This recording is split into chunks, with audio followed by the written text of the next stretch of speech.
Hello friends, welcome to my YouTube channel. आज के इस वीडियो में हम टाइम डायलेशन के बारे में बात करेंगे। ये BSc physics honours first semester का एक unit special theory of relativity का एक टॉपिक है। तो अगर आप चैनल पे नए हैं तो प्लीज़ चैनल को सब्सक्राइब कर दीजिए।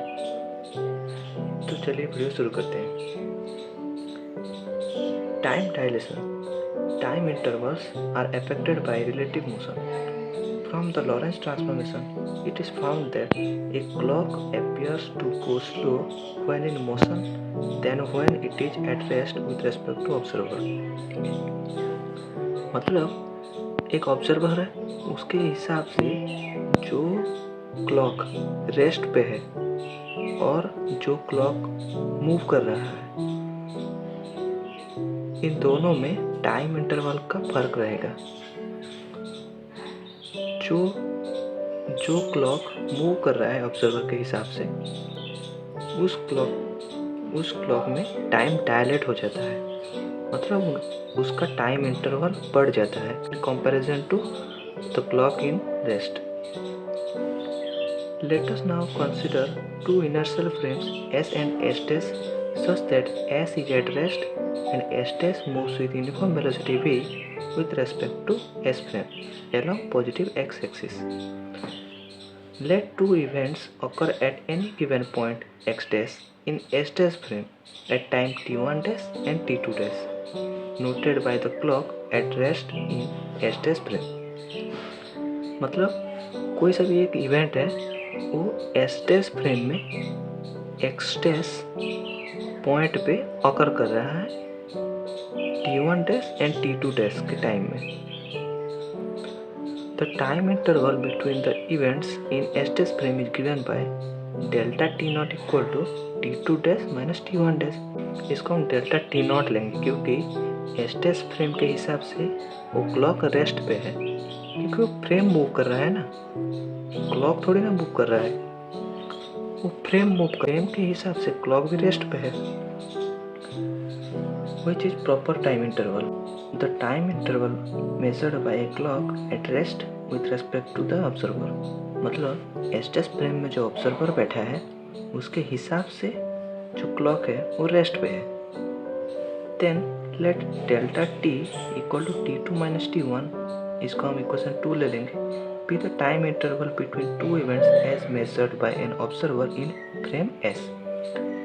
जो ऑब्जर्वर एस फ्रेम में बैठा है उसके हिसाब से हम जो टाइम इंटरवल है उसको हम t2 माइनस t1 ले लेते हैं। Now from inverse Lorentz transformation t1 equal to t1 dash plus v x dash divided by c square divided by under root 1 minus v square by c square and t2 equal to t2 dash plus v x dash divided by c square divided by under root 1 minus v square by c square. ये है time interval of the event according to the observer in S frame. ठीक है, तो t2 की जगह ये value डाल देंगे और t1 की जगह ये वाला वैल्यू डाल देंगे, तो ये हो जाएगा डेल टी इक्वल टू, ये देखिए माइनस है तो ये प्लस प्लस ये दोनों कैंसिल हो जाएंगे, सेम है ना, तो बचेगा क्या t2 dash minus t1 dash divided by under root 1 minus v square by c square implies that del t equal to, ये क्या है del t not proper time equal to under root 1 minus v square by c square. इसको हम equation 3 ले लेंगे। From equation 3 it is found that del t is greater than del t not as 1 divided by under root 1 minus v square by c square is greater than 1। In other words, the time interval between two events occurring at a given point in the moving frame appears to be dilated or lengthened to the observer in S frame. So, a clock at rest measures a longer time interval between events in a frame of reference in motion than does a clock in the moving frame. This phenomenon is called time dilation. So, moving clock appears to go slow। अभी हम बात करेंगे साइमल्टेनिटी के बारे में। Simultaneity, if two events occur at the same time in a frame, they are said to be simultaneous। मतलब दो events अगर एक फ्रेम में अगर सेम टाइम में हो रहे हैं तो उनको साइमल्टेनियस बोलते हैं। Suppose S dash frame is moving relative to S frame along the x-axis with velocity v. Let two events occur at the same time to an observer in S frame, but at two different positions, x1 and x2 in S frame. So, with respect to S frame, t1 equal to t2, but x1 is not equal to x2. That is, events are simultaneous in S frame.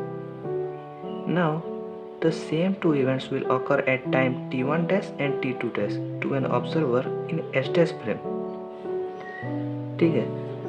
Then, according to Lorentz transformation, t1 dash equal to t1 minus vx1 divided by c square divided by under root 1 minus v square by c square, and t2 dash equal to t2 minus vx2 divided by c square under root 1 minus v square by c square.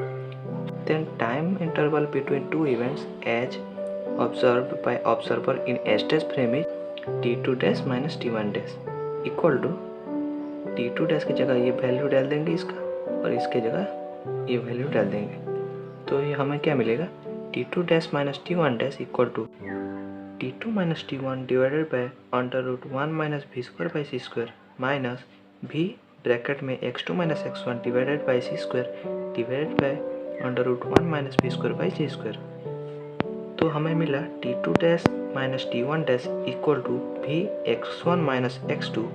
ये हम minus को अंदर लेके इधर multiply कर दिए, तो इधर होगा भी x1 minus x2 divided by c square divided by under root 1 minus b square by c square. ये वाला टर्म कैंसिल हो गया क्योंकि t1 इक्वल टू t2, तो t2 minus t1 equal to 0 हो जाएगा। ठीक है, so from this equation it is found that t2 dash minus t1 dash is not equal to 0, क्योंकि हमें कुछ वैल्यू मिल रहा है, that is t2 dash is not equal to t1 dash.